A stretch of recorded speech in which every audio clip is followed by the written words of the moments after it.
Welcome to the Mostly Pod Out at Night. Mostly, I'm Graveyard, joined by my co-host Salem. Hello. This is episode 143 of our weekly All Things Horde podcast. And, well, we are back to our regularly scheduled show after a week of show tunes, which was quite painful. Not very funny for us. No. I don't think we're going to do show tunes again for April 1st. I hope not. Well, no, you can't. We have to at least keep switching up the genre. Exactly. But this time, finally, we're heading back to feudal Japan to look at some of the classics in Japanese horror cinema. So grab your sword and armor, say goodbye to every wife you have, because there's a lot of wife leaving in these movies. Yeah, I wonder what the deal is with like people having like multiple wives in Japan. I wonder. It seems to be fairly easy to do. Very much. I'll just go to the next town. Yeah, exactly. So heading to the rice fields and join us as we get to Ugetsu, Onibaba, and Kwaidan. I am sure I'm butchering at least one of those. That's good enough for me. All right, so we'll get to Ugetsu from 1953. And I'm going to say right now, for the most part, the Japanese, at least the ones that we watch, not many characters, at least in the first two of these. Like just a small cast. And essentially we are introduced to a small village that has a chief and like 5 other people, I would say. Well, 5 other people that they interact with, sure. Correct. So we're introduced to kind of the main cast, a guy who, makes pottery and has arguably the best pottery in the entire world. I think in the general region. Yes, the entire world for people back then was like a day's ride away. So yes, within a day's ride, yes. I mean, people were essentially weeping when they saw how good his pottery was in this movie. I don't know about that. I mean, yeah. So introduced him, his, wife and kid. That's, I don't know, 5. I'm not sure he spoke for himself. Yeah, they're like comatose. I think they like drugged him. Especially at the end, for sure. Because they just like carried him around. He didn't like move on his own. He was Yoda. Yeah. And then kind of what his was it brother-in-law? I don't know if it was a brother-in-law or if they were just like friends that like lived close by. I honestly don't know. It might be like sitcom neighbor. Yeah, day. I don't know. Well, the village idiot, essentially, pretty much, yeah, is like the stereotypical like crazy laughing Japanese guy, that wants nothing to do more than be a samurai. And like I said, this is feudal Japan, which is, I don't know the time frame. I'm sure you know better than me. 16th century. Well, they just talked about Oda Nobunaga, so. Oda Nobunaga was in the late 16th century, so it's probably roundabout, because well, I don't want to give you spoilers, but she talks about how her family was killed by him, which would have been earlier, so we're talking probably early 1600s, early 17th century. Right. So anyway, he goes, kind of brings his pots that he brings to the market and gets 3 silver coins, which is like filthy rich where they're from. Well, if you're a peasant, yeah. Enough to buy his wife just the most beautiful kimono that she's ever seen, which we don't get to see because it's black and white. I'm gonna say it was pink, probably, and floral. Yeah, just a guess. And so his friend's like, "Oh man, I should go with you. We can make a living." And so he does like this huge stuff, and like just feudal Japan is like soldiers and samurai just went into towns and just took everything they had because they were starving, killed. Well, that's not unique to Japan. No. It's pretty much everywhere. Yes. Yeah, it happened for a longer period of time in Japan simply because Japan like refused to move to a newer system for so long. Like they didn't really catch up with the rest of the world until like the late 1800s. So there's how many hundreds of generals that had their own territory that they were constantly fighting. Right. Well, this is the time period where they were all fighting each other. Followed shortly after this by when they were all unified. Yeah.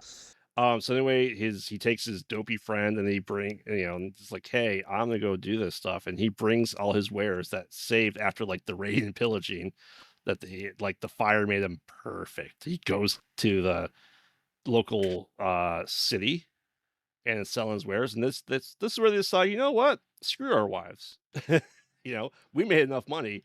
Hey, I was invited to this, house by this empress or enchantress in Well, this okay. case. Well, to be fair, they didn't say this yet. He got money. The one dude was like, "Oh shit, I finally got enough money to go buy my armor and weapons so I can pretend to be a samurai." So And he he does runs that. away. Yeah, he leaves his And then wife the there. other guy, the rich lady, comes and orders a bunch of pottery and then asks for it to be delivered. Mm-hmm. So he goes to deliver it. So he hasn't given up yet. To the manor, yeah. Correct. So anyway, we'll follow his dopey friend, his plot thread, because they split off and never seen. Oh, yeah, and they don't connect. Yeah, and the one Yeah. and the dopey friend ends about 30 minutes before the other one does. Right. So he's doing all this stuff. He gets his gear, but he's kind of like begging. And then he's able to go there, and he sees a guy who's like defeated. It's general like, okay, I can't do this. Behead me. So he, his soldier beheads him, and then he stabs that guy, and then steals his head and brings it to his general. Like, look what I did! Like, oh, you couldn't have done that. You're a peasant. No, general would lose to you. Anyway, what do you want?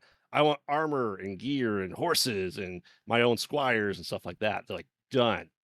And so anyway, he's now this great general who goes to victory and gets stops at a whorehouse. A brothel. Well, yeah, a brothel. And he's telling all these people that want to be just like him, what did you do? And he's like, oh yeah, I studied the land and the arts, and it's just lying through his ass. Anyway, he happens to find that his wife is now at the brothel. We don't necessarily know how long time has passed between these scenes. Well, yeah, who knows? It appears that it was like 2 weeks. Yeah, but who knows? It could have been. I mean, because the kid seems the same age, so maybe a year at max. Right. It's like, oh man, I have to. I went after to be rich and famous. I forgot about you. Let me get your honor back. And he gives up his life of a samurai to be with his wife again. Their story. That's it. Yep. Lesson learned. Go to war. Wife becomes a whore. So anyway, we're back with our main guy who kind of goes to delivers his wares, and he's just kind of like, oh, our clan was destroyed except for us, my nurse, everyone here. You should kind of stay here. And he does. And, we find out that the I don't know, heiress of the clan is able to like speak to her dead father's samurai mask and helmet and talks back, and the guy kind of just falls begrudgingly and forcefully in love with her. I'm pretty sure there was like magic-y type stuff involved. And drugs. It seems like he's drugged a lot. Yeah. And it kind of he's like, okay, you know what, man, I can't stop thinking about my wife. But he's walking, and the priest goes, have you seen a ghost or demon recently? No, you should come with me. Okay. And then kind of writes his exorcism spells like, okay, well, this will take care of you. You'll get rid of this so you don't lose your life. He goes back to the manor, and she's like, oh, your skin, it burns. What's on your skin? Take it off. And you see that he has, some paintings on his back. And yeah, so he's like, okay. He kind of rolls out of the manor, and goes asleep or gets knocked out or something happens essentially. He's woken up by soldiers like, oh, I'm from this manor. He's like, what? And like, it's completely destroyed. Like, it's been in ruins, and everyone was afraid through the manor throughout this entire time. And it's like, oh shit, she was a ghost in a ghost house this entire time. Eventually goes back to his wife, who we do see her get stabbed earlier in the movie and kind of crawling away. He goes back to his house. He goes, hey, she's not here. Walks around, comes back. Oh, there she is. Everything's fine. And then he gets woken up the next morning. Oh, my kid's here. He's like, oh no. The chief's like, I've been taking care of your kids since you've been gone. He just came to your house. Yeah, your wife's dead. What? She just made me stew last night. And then kind of ending with him at her gravesite. The end. The end. Yeah. Yeah, like so there's a couple random encounters where he's trying to buy something nice for someone. He's like, I'm going to this manor. He's like, yeah, take my shit. Get out of here. Realizing that it's like a haunted place. So that's the movie. Correct. I feel like there's some I definitely have heard of that before, of this movie, or know some piece of it. I'm like, oh, this does seem familiar. You and I probably watched the same thing, and this was there, I believe. Well, it's very common in Japanese folklore. It's kind of funny for me, right? Mm-hmm. When I'm reading it or watching it, because like the people aren't really held against their will all that strongly. No, they just asked.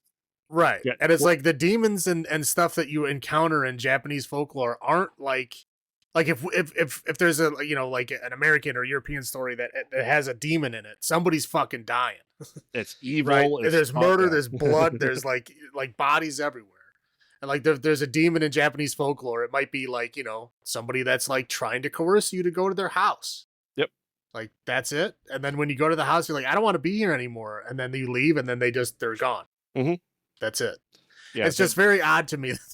There's so many like weird demons that they have that like look scary and weird, and like all you have to do is like ask them to leave and they're gone. It's so odd to me. It's like they ask you like, hey, why don't you sin? No. All right, I tried. Sorry. Yeah, okay. See you later. And they never come back. Like it's so bizarre. It's just different cultures, I guess, but there's so many stories that like Japanese stories. I'm like, that's it? That's the story? Like that's not a story. Like it is just because we're used to it. It's a different culture, which is it's interesting. Right, and they heavily believe in the demons a lot more than we do too. Correct. That is correct. You know, and I think with Middle Eastern and Muslim is everyone has their own personal demon as well. Yeah. There's like, you know, demons out there in general, but yeah. Yeah. So but no, this is interesting. You know, I thought it was interesting that they thank Martin Scorsese for the reproduction of this too. For the modern one, yeah. Yeah.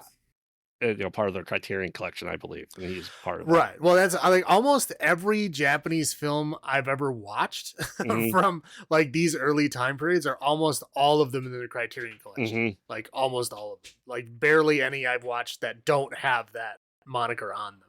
Yeah.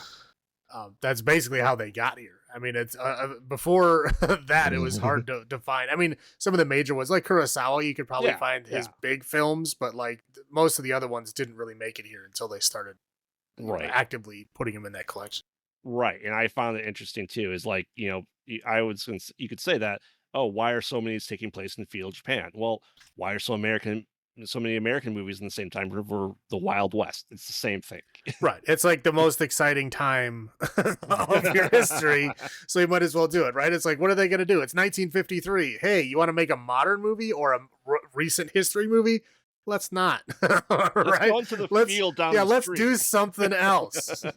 So yeah, they're going to go back to their golden age, and that's what they did. Yeah. But yeah, 53 is like the beginning of major Japanese cinema. I mean, this is when, you know, Kurosawa was active in this time period. So this is Godzilla was just coming out. Right. Yeah. This is the dawn of modern Japanese cinema. Yeah. I'll start with my highlights. I think it's interesting between ghosts and demons that there was not a huge differential between them in this movie, in this culture. Realistically, I find it awesome. I thought it was pretty fun, you know, funny that the painting, because they believe that is the painting of the symbols in the body works.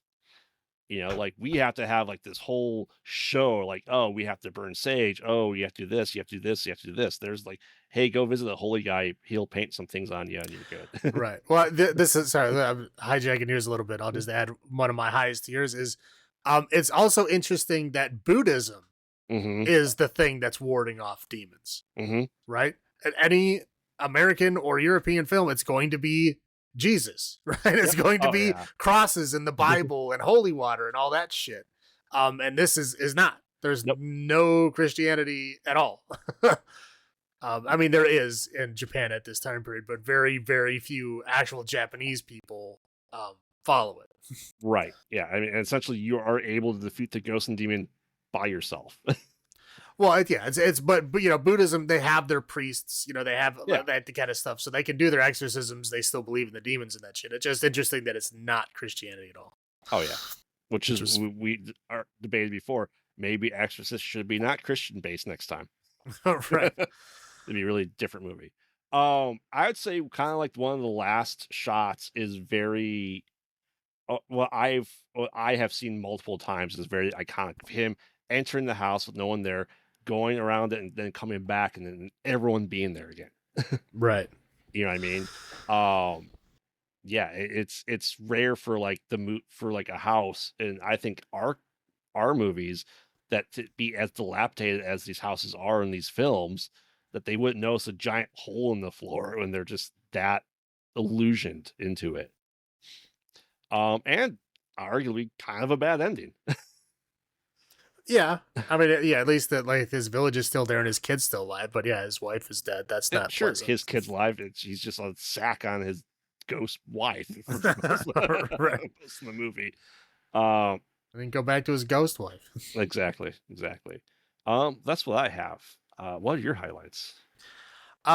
It's interesting to see, like the war side of this, like these kind of peasant, small folk side of war, right? We don't really see the side of war from the actual participants in the war at all. We're really only seeing the aftermath and like the people trying to live in the destruction that it caused afterwards. It's interesting. When there's a fight happening, it's just we see like people hiding in the woods, like waiting for it to be over. We don't see any of the fighting at all. Right. It's an interesting side to see. The scene when he was like initially being like bewitched by the ghost lady, she like kind of like grabs him and holds him down, and then when she gets up, it's kind of a subtle scene, but I thought it was really interesting, especially for 1953, is that like he like kind of like staggers back and like throws his head back, and then he actually like spits like smoke out of his mouth. Yeah. So like you can actually see that like he's being whatever taken over or taking parts of his soul, whatever it is. But it was just an interesting effect again for 53 because it had to have been done on camera. Like there's no special effects, so right. I just thought it was interesting. And then again, the Buddhism instead of Christianity warding off the demon, I thought was cool. You want to roll into your low points then? Sure. It takes more than a weapon and armor to be a samurai. I mean, like, what does he think is going to happen? Like, I'm going to be a samurai. Like, how? You haven't been trained in the use of any of this stuff. Like, just because you look like one, you're going to die immediately whenever you go into a fight. Like, I don't know what he thinks. I don't know. I guess it's a thing that's still common today. I mean, I think it's always been common. There's people that like think soldiers are cool and they want to be one, but they don't know how to like, they don't have the training to actually like be a functional one.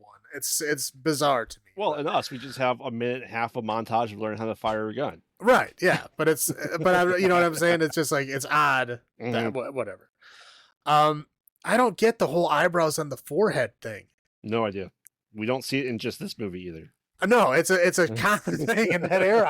I don't understand it. Like, do you want them to be like super surprised all the time? Is that like the goal of beauty that they should be shocked all the time?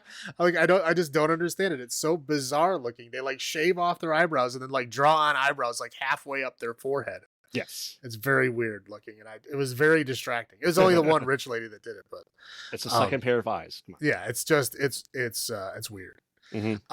I enjoyed like most of the music and stuff that was accompanying. There was not a lot, but there was some. But there's like some scenes where there's like these kind of like random squeaky flutes. Yeah, there are. And it's just like, okay, like I can appreciate some of it, but like, what are you doing right now? Please stop that. And then there was like, it's a long setup. I guess I put it more, I was debating on whether to put it like in the middle or something because it's a long setup. We get to know these characters before anything really happens to them, which is interesting. We don't usually get that long of an introduction. But I was saying it was a long setup before anything kind of interesting happened. When he goes, when he goes through the manor, I mean, we're talking, it's like almost an hour in. Yeah. I mean, it's like there's a long setup for not a huge return, which is I don't know. I just thought it was kind of annoying. But that's all I got. I got Obviously rape. Well, yeah. Yeah. Okay, so I wrote this. I'm like, okay, so everyone's trying to hide in the village what's happening. How were they talking? In whispers? No, they were shouting at each other and screaming, which I'm like, okay, don't do that. that was dumb. Like, you're trying to hide, you're trying to escape, all this stuff. No, let's shout as loud as we possibly can. Well, to be fair, I don't think the microphones they had would have picked them up if they were whispering, which is probably why they were talking. I know, but I'm just saying. And I don't know who dubbed the son crying, but that was the most ear-piercing, annoying sound in the entire movie. It went on for like 2 minutes. Yeah, that was awful. Just awful. It sounded like a chimpanzee being electrocuted. How do you know what that sounds like? Just a loud ear-piercing screech is my guess. So. That's really what I have. Obviously, war too. Like, I would not want to live in that type of world. All right. Well, yeah. I mean, it's interesting because like once you build your hut, right, the only thing you really need is food. Yeah. But I mean, how are you gonna get it, right? I mean, that's the thing. In the middle of a war, you can't really farm. There's people burning and murdering people all over the place. Yeah, it's hard on everybody. Not well-fed soldiers. So let's just go with that. All right, so our olives this week are sake bowls because, why not? There's always sake bowls. There is, especially the most glamorous ones that you can't believe those were once your pots that have been painted so beautifully in black and white. So that's why they tell you, so you know, because you can't see it for yourself. That's true. So Salem, how many sake bowls out of 10 do you give Ugetsu? I mean, it's an interesting movie. I mean, would I watch it again? Probably at some point. But yeah, I thought it was good. I mean, anyway, 6.75. That's what I give. 6.75. 6.75 sake bowls out of 10. Yeah, like I said, you're right. It is an interesting movie, but it's not a slow burn either. It's just like this big lead up to 5 minutes worth of scenes. Right. Yeah. Like I said, it's a long setup, which is again good because you get to learn all the characters and stuff. But like, I think it was a bit too long. Right. It just felt slow and everything like that. So I will go 6.5 sake bowls out of 10. Am I going to watch it again? No. But do I understand why it's important to the cinema? Yes, absolutely. All right, so take us through Onibaba from 1964. Onibaba. Okay, so I'll try to keep it simple. There's not a whole lot that happens, I guess, honestly. So one is there is a mother and her daughter-in-law who are again, this is as product of war. Their husband, son, respectively, has gone off to war. And they're left, back on the farm. And I guess their crops failed. So the way that they are living is they are waiting for lost soldiers to wander near them, and then they murder them, strip them down, and then sell all the stuff. Throw them in a hole. And they have a magic, like, bottomless hole in their field. Yeah. That they decided not to put a fence or anything around. So it's like this giant murder hole that they just leave there that's surrounded by very tall grass. So they're doing that. We witness them do that a couple of times, going and selling them at the fence and getting their food. That's how they're eating. So a guy comes back who is a guy from their little village. Who was like the next hut over, who had left with the son husband, and then comes back and tells them he died. Like here's our long adventure, but sorry, he died. I'm the only one who made it back. Give me some food. Okay, great. See you later. Yep.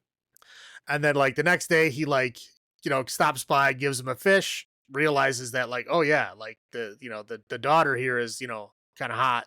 I'm digging it.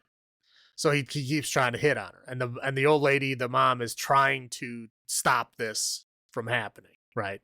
Yeah. Like, don't go near that guy. He just, he's just trying to get in your pants, like, to stay away from him.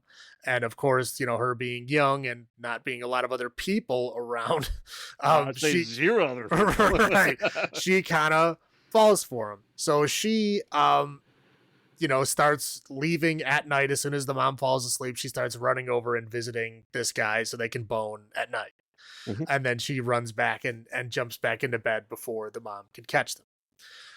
So she's doing that a bunch of nights. The mom catches her and is upset about it, and she kind of like just keeps doing it anyway. So the mom then, while she's off boning the dude one night, the mom is up and a samurai comes to her hut, and a samurai like wearing the full mask and everything. And he tells her like, "Oh, I'm wearing this mask. I'm not going to take it off." He gives her a bunch of different reasons. Like, "Oh, I'm the handsomest samurai in the world. I don't want to hurt my face. I can't show it my face because it's so handsome." Blah. We're a bunch of goofy shit. And he's like, "Now, how do I get back to town? Because I want to go back to war. I got lost." Mm-hmm. And she's like, "Oh, I'll show you." So of course she walks him into the field and drops him in the hole. Yep. She goes down in the hole. And now I was like almost 100% positive that when she took the mask off, it was going to be her dead son. Oh, as did I. I was like, oh boy, here it is, dead son. And when she took it off and she didn't really react, I was like, oh, it's not? I was like, okay, that was a weird plot point then.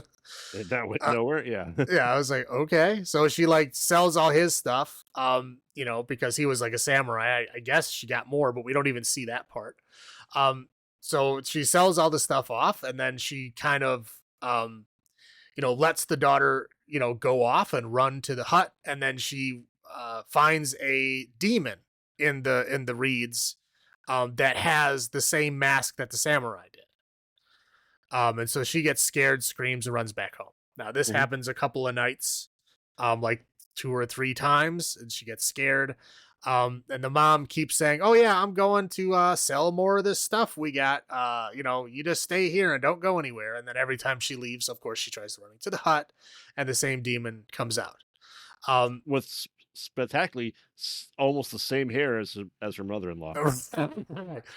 So yeah, the dude is starting to get upset because now like Daryl isn't coming to his hut every night, so he's trying to figure out what's going on. And the old lady's trying to run interference and stuff, and basically they kind of say, well, we're gonna go off and do our own thing no matter what you say. And so this time when they go over there, the demon comes out and like basically tries to like scare both of them. And so the girl eventually gets scared enough to where she runs back to the house. But the mom, the demon, I guess we give it away, right? The mom is the demon, right? Wearing the mask of the samurai who is just trying to scare her daughter or daughter-in-law from going back to the dude. But now the mask is stuck and she can't get it off. The daughter is like trying to get it off and she's like begging, please take it off. She's like, okay, well, I'm going to go like hang out and bone this dude and you're not going to stop me anymore if I take it off. She's like, yeah, sure. Fine. Whatever. So like a lot of screaming, a lot of fighting. She ends up taking the mask off with a hammer blow to the face because the mom couldn't get the mother-in-law couldn't get off and was begging for help. Right. So she hits her in the face with a hammer. It cracks it off, but it takes her skin with it. It's hard to tell because it's in black and white, but yeah. Well, like it did on when she took off the guy in the pit too. Right. Well, it just looked like he just had like measles or something. I don't know. Like he was burned. They didn't explain like whatever. Right, but her face looks the same as his did. Right. Yeah. So then she, is now scared of her own mother because she doesn't have skin on her face. So she runs and they both jump over the hole. And that's it. But there's another scene where the guy goes back to his hut after chasing after the demon and he gets stabbed by another soldier that was hiding in his hut.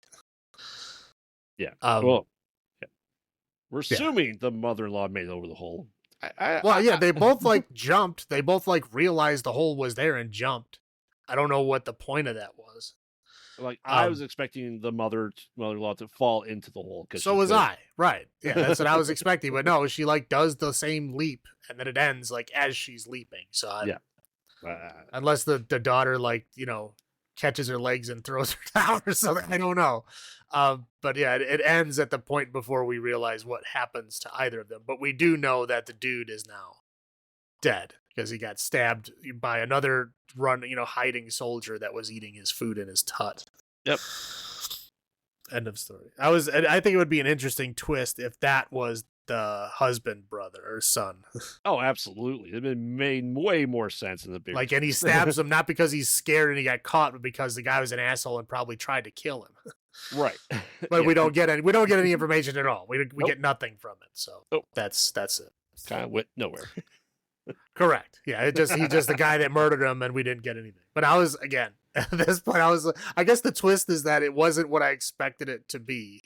Like, I was like, oh, the dude with the mask. Let me guess, this is her son. Like, I was like 100% sure. Mm-hmm. I was wrong. Yeah, this is of the 3 movies. This is the one I knew the most about.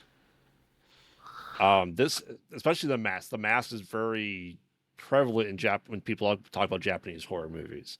The mask that is being worn is very present. Well, it's an Oni mask. They're used all over the place. Right. So, like I said, I knew kind of the twists of this one, just not on purpose, obviously, just from years of watching horror things. So, now have you seen any of these before? No. Okay.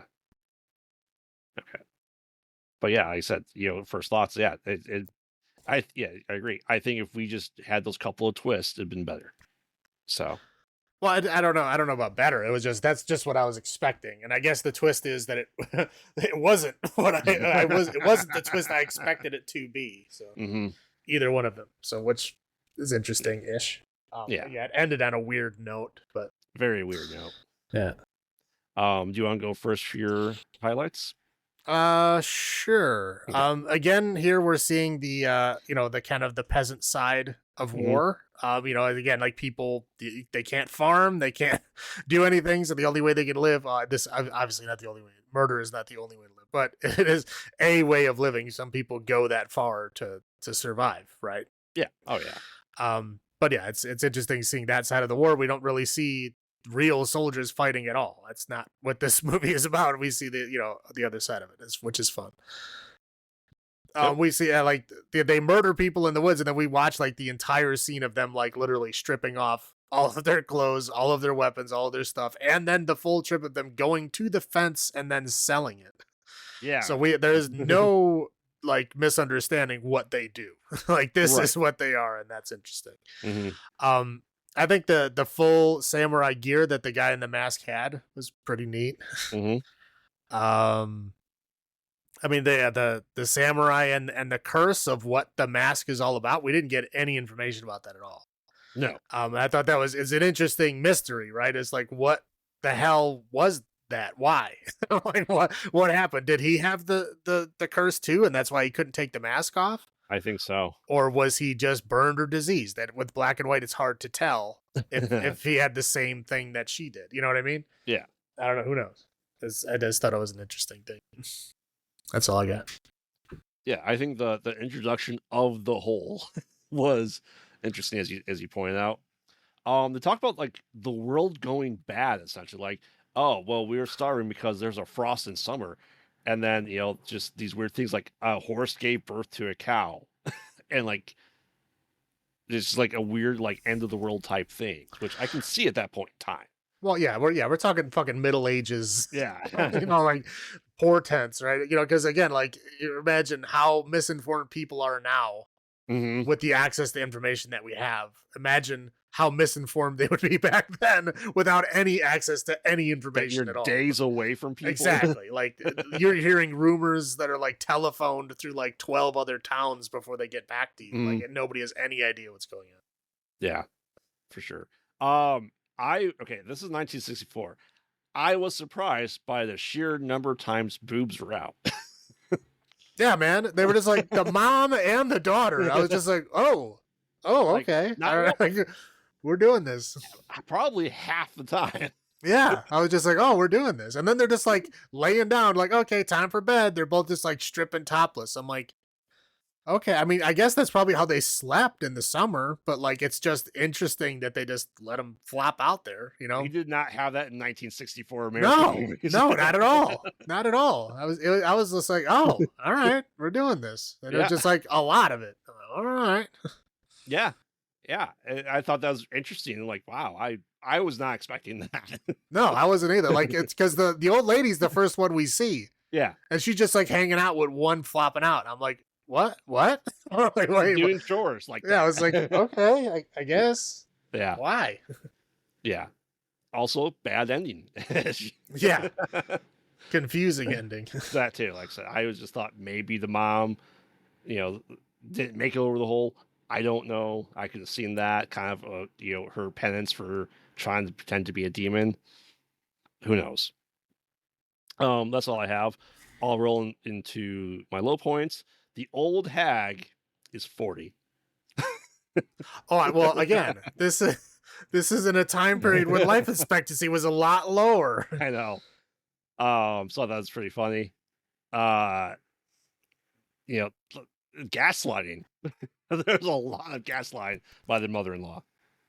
Well, that's like this, song as old as time, right? Yeah. Your mother or mother-in-law is trying to tell you what to do and how to do it. And something when I was looking up the age of the woman who played the mother-in-law, I thought it was really interesting that this is a product of its time too. Is okay, so they have names in the movie, right?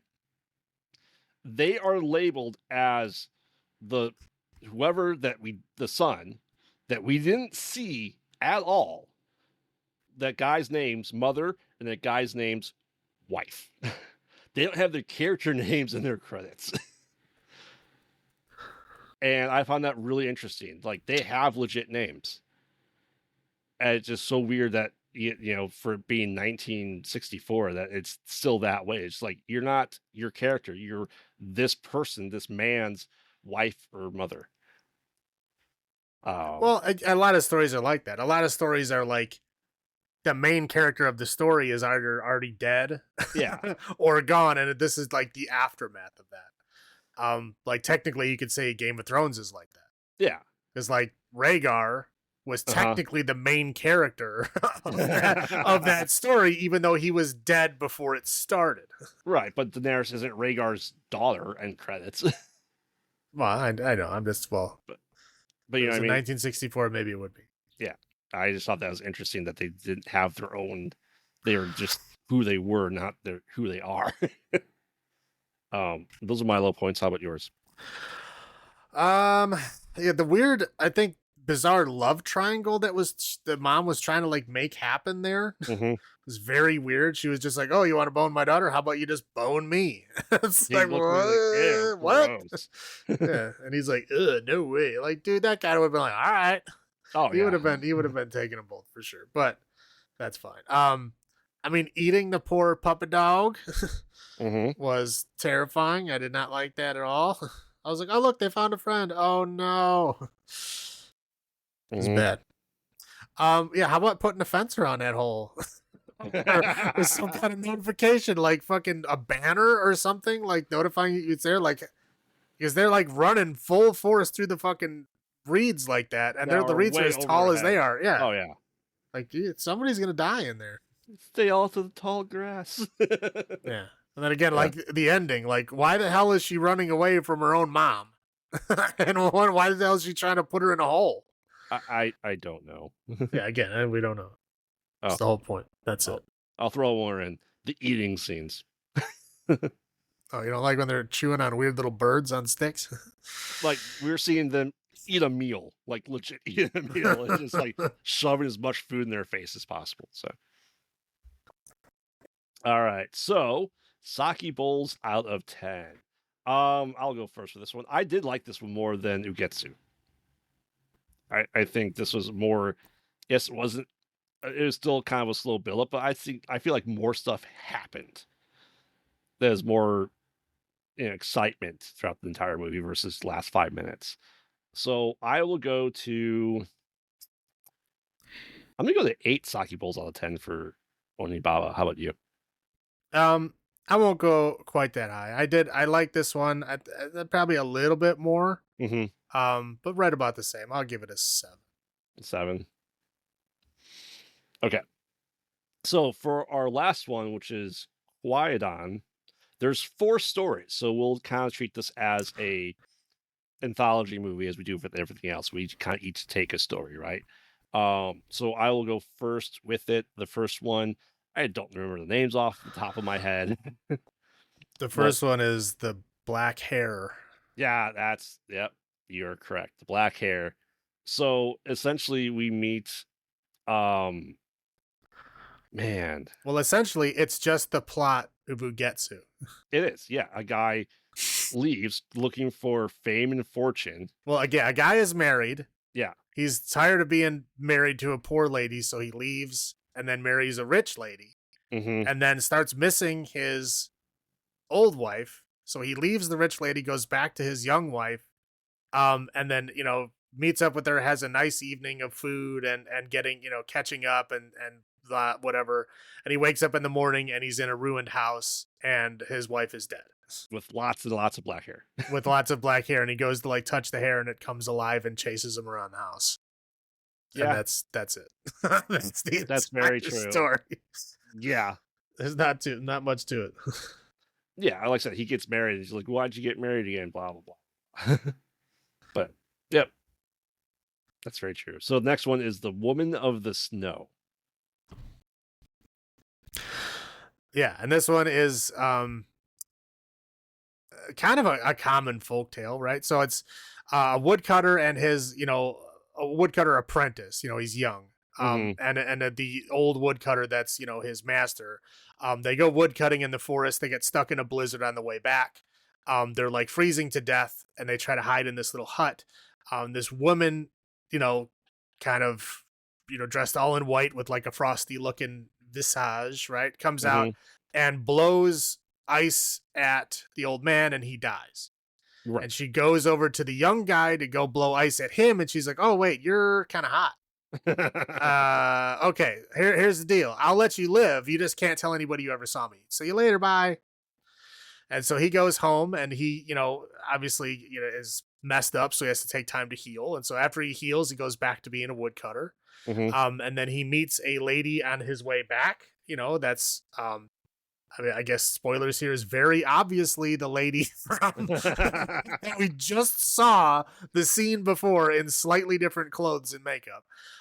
But she's like, "Oh, I'm lost. I'm on my way to this town, but I don't know where it is." And he's like, "Oh, just come back to my house, have some dinner."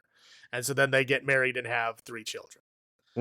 So this is 10 years later. She's like super happy. He's super happy. Everybody in the town's talking about how great and happy they are. What a perfect family. And so then, they're like, he makes everybody new shoes for Christmas or whatever it is. And then he's talking to her and he's like, "Oh yeah, I just remembered this thing that happened 10 years ago. Yeah, this lady killed the woodcutter and then said, 'Hey, I'll kill you if you ever tell anybody about this again.' So I'm going to tell you right now." Right after I looked at you and was like, "Huh, you look a lot like that lady I saw." So I'm going to tell you all about it. So then she goes, "Yeah, so that was me. That, you totally just told me the thing you said you wouldn't tell me. But I'm not going to kill you because I don't want to murder the children. So you take care of the children. See you later. Bye."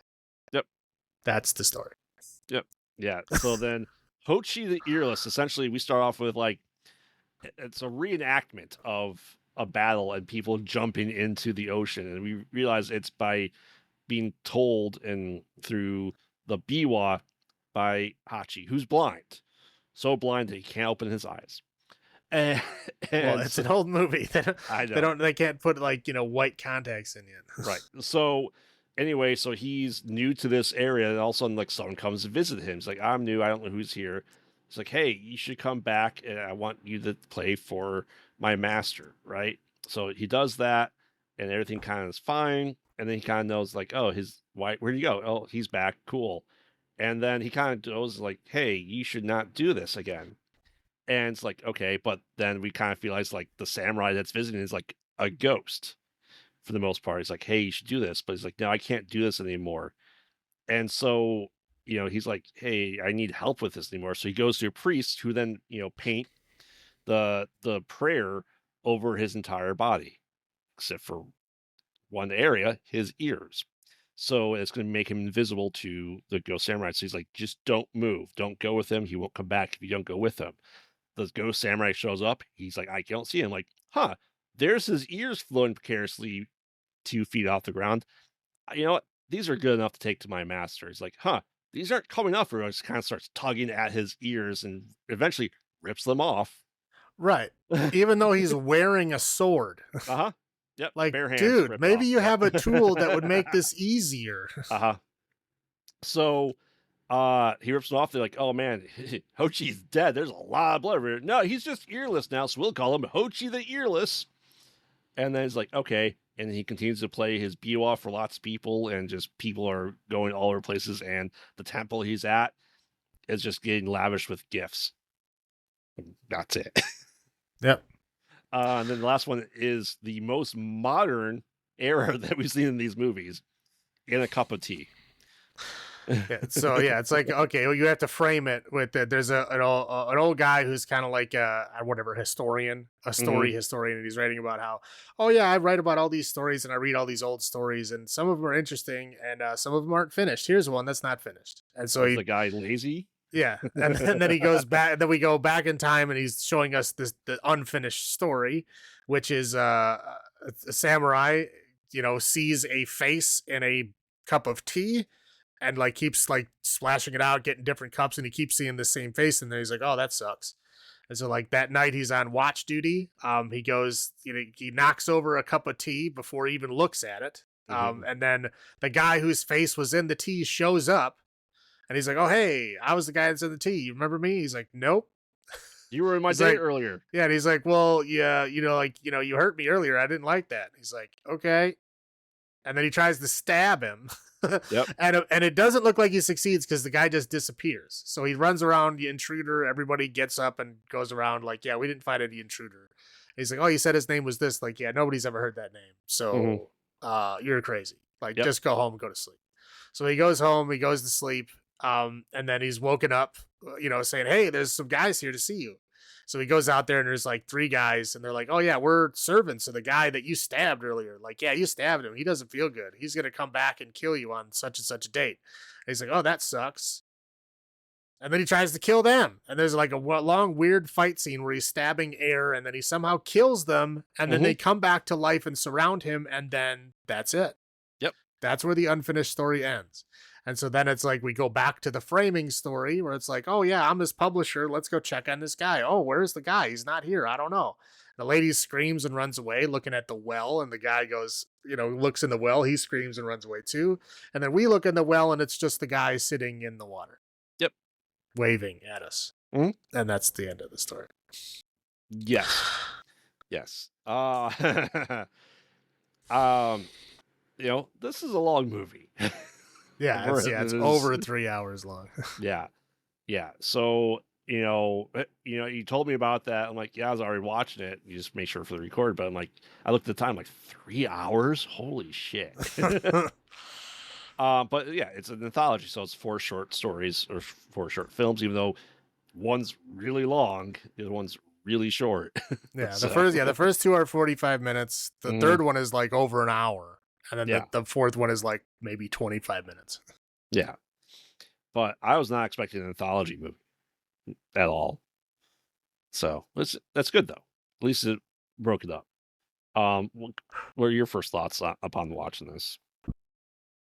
The first thoughts was, I mean, it's interesting. I mean, seeing all the different pieces with the kind of narration in between. I mean, it's an interesting format. Yeah. I mean, a lot of these stories are kind of classic folk tale stories. But it is interesting. Yeah. I'll go first in my highlights. Like I said, it's interesting for ghost stories. Appreciate that. And I think, in the Hochi story, the colors were very vibrant. This is our first color one as well. So, I mean, they chose like very vibrant colors. So it was like good contrast. The blood looked good. Everything looked good.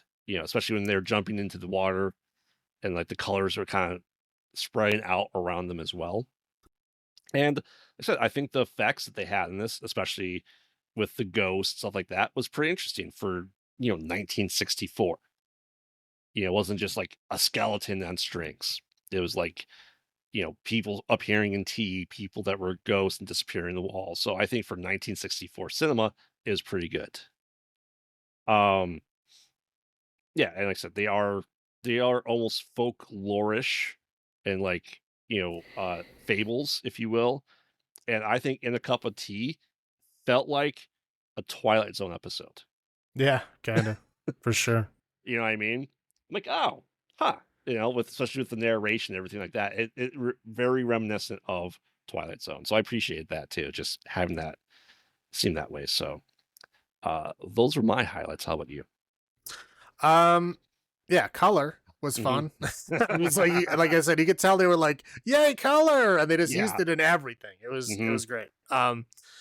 I thought the use of the matte paintings in these films was interesting. Like every time they looked at the sky, or every time it was like the background, it Oh, was the always like eyes. an interesting painting of like an eye, or just Mhm. just the sky pictures. It was like interesting, like traditional Japanese paintings as backgrounds. I thought it was pretty cool looking. Mhm. The first story was really similar to Ugetsu, Mhm. like very similar. And I was kind of sitting here like, how often does like somebody marry somebody and then leave and go marry somebody else? All the time. Like, yeah, like how does marriage like legality work in ancient Japan? Like I don't know. I should look it up, I guess. It's Fable got that marriage. You have a wife in Yeah, every town. yeah. Wife in every town as long as they don't meet each other. Exactly. Um, so and this movie is not the only one that does this. This movie did it a lot more than the other ones did. Is they have Japanese movies have an interesting use of sound. So where there's like a lot of scenes that like you don't hear the effects of things that are happening in the scene necessarily. They like tone in and focus on some kind of like environmental noise. So there's like something happening in the background of, and like you don't hear the person walking or screaming or saying things. You're just like focusing on this like environmental sound. They do that a lot in films. They usually focus on something else other than the sound that's happening in there. But Mhm. it seems it's interesting that they seem like all of these films do it at least once. Yeah. And this one does it a lot. It's just an interesting use of sound. I thought it was cool. The second story, The Lady in the Snow, is essentially a White Walker as described in the books for Game of Thrones. And that's essentially what they are. Like obviously in the show they're monstrous, but in the book they're just described as exactly that. They're just like very white-skinned people with like blue lips and eyes Mhm. that are just like very cold and freeze everything they touch. It's essentially like what it was. I was like, I wonder if that was like an inspiration. Oh, Um, quite possible.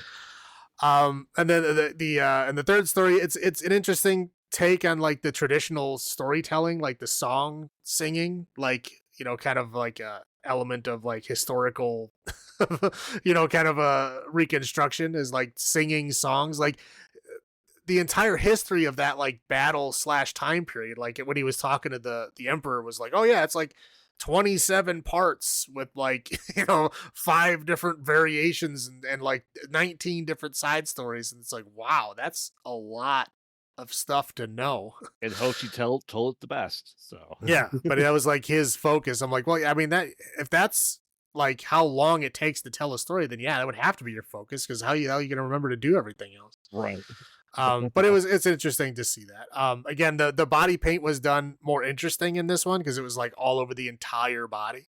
Mhm. And it's kind of funny that like it has to be a commonplace thing, because if you've watched Conan the Barbarian, when Conan is covered in the symbols, it looks exactly like that. Mhm. So like they must have just copied like traditional Buddhist exorcism is what I'm. All right, that's it for my high points. I'll go to my low points here. Again, the eyebrows on the forehead, man. Yep. I don't get it. Like, just stop with that. And then his rich wife in the first story had these like black ass teeth, Yeah. and I don't know. I was like, is that because is she supposed to be like evil? Is that a way of saying she's evil or something, or was that just a weird thing that they did with like the eyebrows on the forehead? I don't know.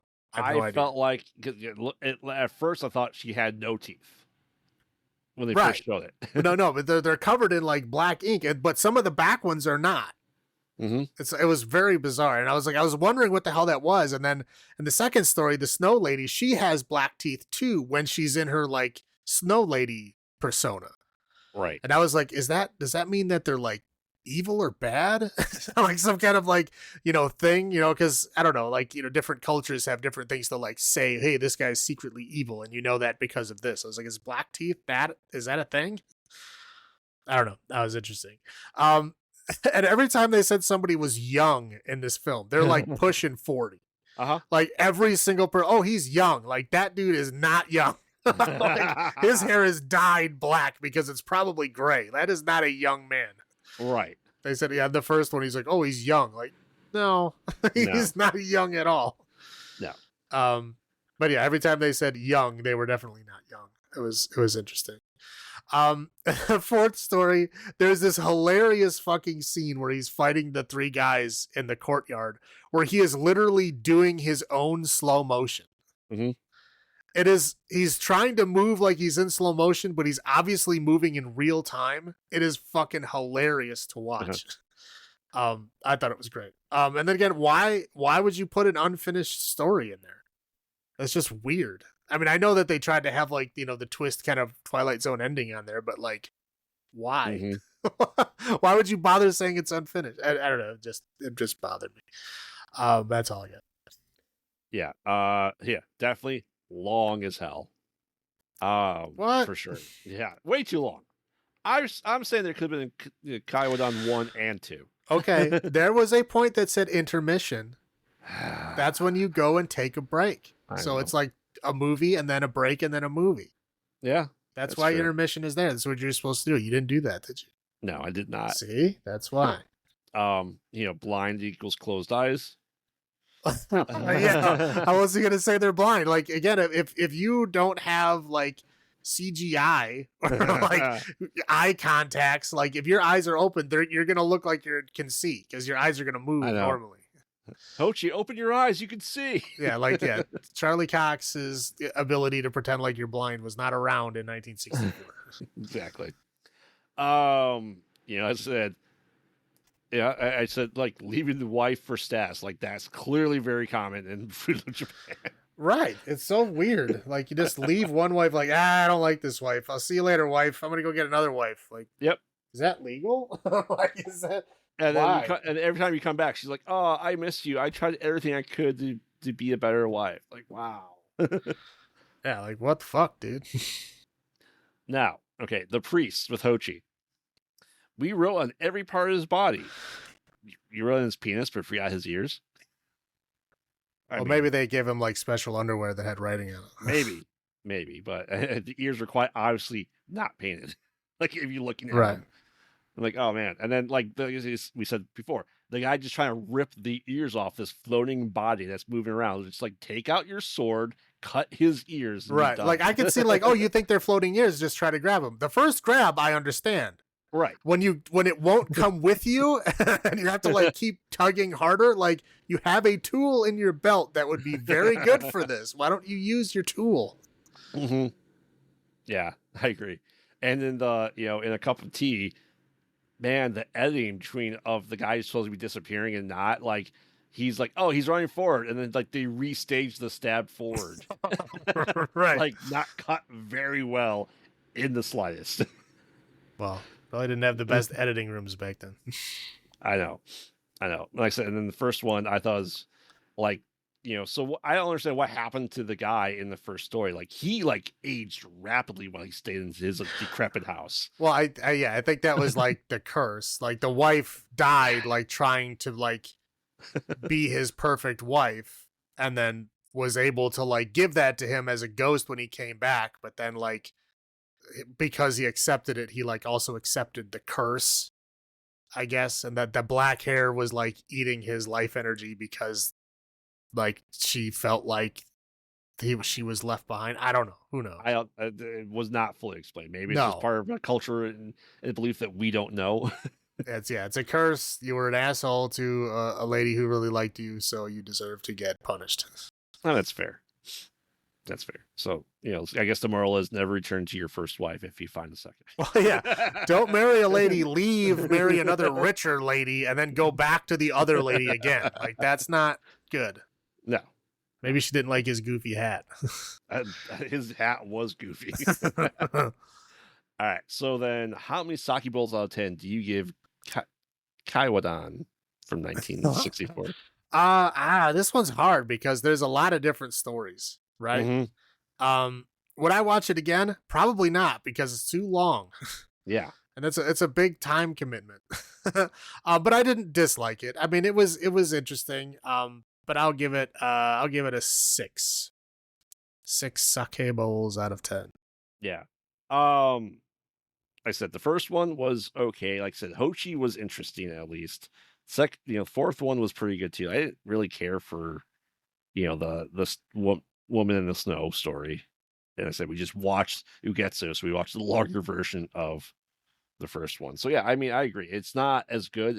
It's a huge, huge time commitment. So if anything, just watch one or two of the movies, quite honestly, and you'll be good.